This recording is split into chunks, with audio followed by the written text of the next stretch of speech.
Hello, and welcome back to part two of my frugal hacks for saving money on food. So, now I want to talk about meal planning, which is absolutely imperative if you want to save money on your food budget. The way I do it is fairly different than what I've seen some other women talking about online. So, I'm going to give you a quick, um, this is just a little sheet that I made up. I just made it on my computer. I used some duty-free clip art. And the basics of my meal planning is that every night of the week is assigned a specific kind of food, or should I say, really cuisine. So Sunday, I always make a big pot of soup. I eat some Sunday, I put some aside for later in the week for leftovers, and then I freeze about half of it.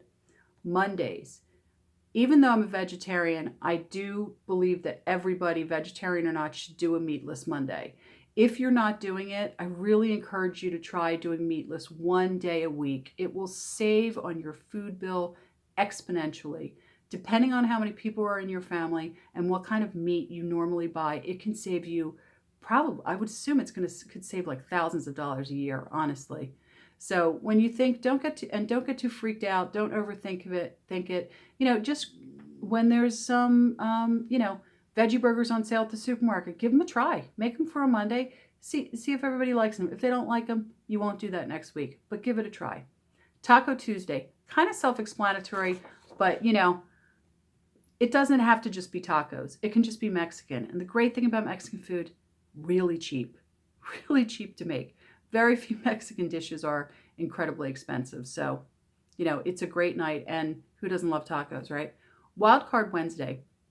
Wild Card Wednesday is the night where you get to do things that you have to make every week, but really don't have like a cuisine, right? So like meatloaf, right? Meatloaf's kind of all American. So this would be a great night to make meatloaf. Pasta Thursday. I just couldn't come up with anything creative for Pasta Thursday, so it's just Pasta Thursday. But I have pasta at least once a week because pasta's cheap.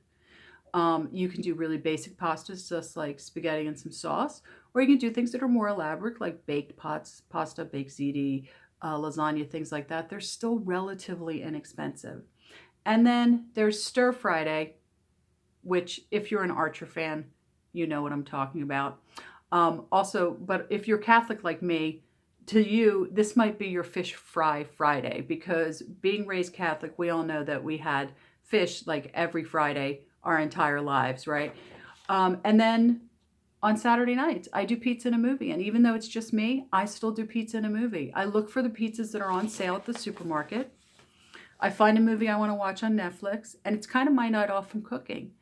I do cook almost every night, which a lot of people think is crazy because it's just me, but I do cook like every night. I think the dinner and the movie night is just a really great night for you to like chill out, relax. If you're a mom, not cook. But I would say don't order the pizzas. They're way too expensive. And between coupons and sales, you can always find the better quality pizzas at your supermarkets on sale. My buy price for pizza is less than $5, and like this week I got Newman's Own pizza, which is an excellent, really thin crust, delicious pizza for $3.99 a piece. So I have two of them.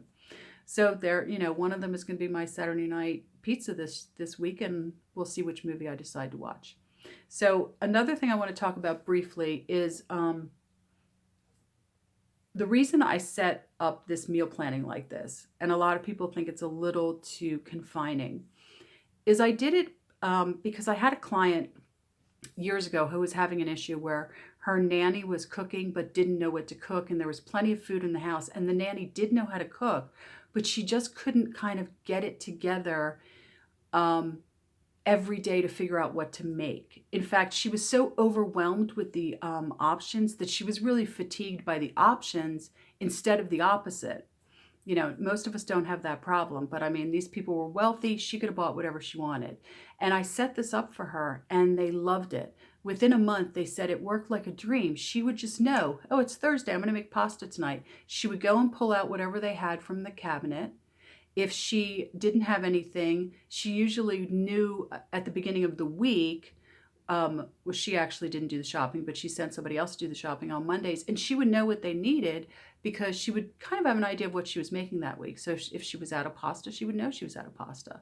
Um, Setting it up like this, the reason I think this is such a good option over just meal planning, whatever, is because you grab your Sunday circular for your sales for your supermarket, you just take a look at it and you say, oh, okay, wow, ground beef is on sale. Taco Tuesday, I'm going to do tacos, ground meat tacos. And, you can look at the other part of the ad. You might say, oh, and I'll do meatballs. We'll have meatballs on Thursday.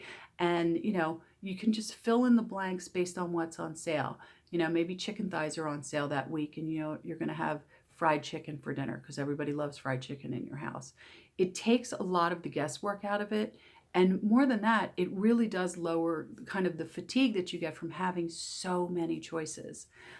So this is the system that I use, and it works great for me. I know I'm only one person, but I think this would work really well. And I know that that nanny was taking care of two children, and both of the parents were doctors, so they very often worked at night. They did rounds, which is why they weren't home for dinner.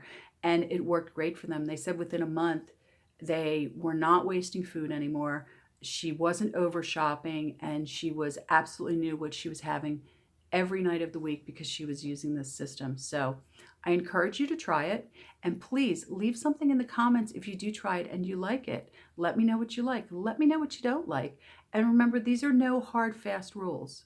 If you're Puerto Rican and you don't like Mexican food, but you love Puerto Rican food, kind of the same ingredients. So your Taco Tuesday could become, not Taco Tuesday. It could be Tostada Tuesday.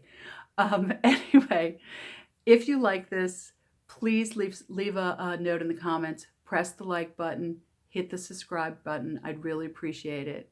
Thank you, and I'll see you guys in the next video.